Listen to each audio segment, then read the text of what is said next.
కోలీవుడ్ సినీ ఇండస్ట్రీలో దుమారం రేగుతోంది. నిర్మాతలు వర్సెస్ నడిగర్ సంఘం మధ్య వార్ మరింత ముదురుతోంది.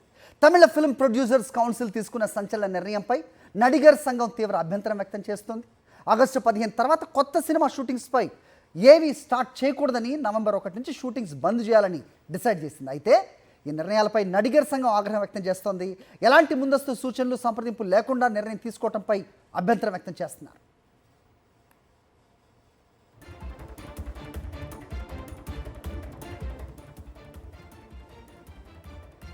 నిర్మాతల మండలి నిర్ణయం వెనుక ప్రధానంగా ధనుష్ పేరు చర్చకొస్తోంది.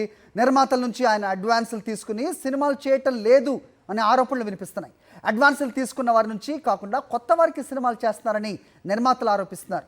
ధనుష్తో సినిమాలు చేయాలనుకునే వారు ముందుగా తమ నుంచి అనుమతి తీసుకోవాలని కండిషన్స్ పెట్టింది. అయితే ధనుష్కి మద్దతుగా సౌత్ ఇండియన్ ఆర్టిస్ట్ అసోసియేషన్ రంగంలోకి దిగింది.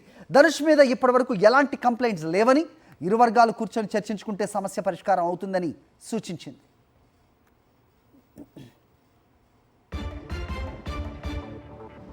అయితే కొత్త సినిమాల చిత్రీకరణ ప్రారంభించకూడదు, షూటింగ్స్ బంద్ చేయాలనే నిర్మాతలు తీసుకున్న నిర్ణయం పైన నడిగర్ సంఘం మండిపడుతోంది. ఈ నిర్ణయాన్ని తాము తీవ్రంగా వ్యతిరేకిస్తున్నట్టు ప్రకటించింది. కాగా తమిళ ఫిల్మ్ ప్రొడ్యూసర్స్ నడిగర్ సంఘం మధ్య ఏడాది జూన్ 21న సమావేశం జరిగింది.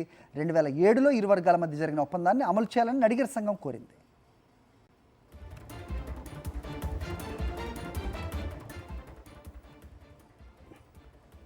అయితే వారం రోజుల క్రితం తమిళ ఇండస్ట్రీలో మరి ఉన్నట్లు విశాల్పై నిర్మాతల మండలి చర్యలు తీసుకుంది. ఆయన నిర్మాతల మండలి చైర్మన్గా పనిచేసిన సమయంలో 12 కోట్ల నిధులు దుర్వినియోగం అయ్యాయని నిర్మాతల మండలి ఆరోపణ చేసింది.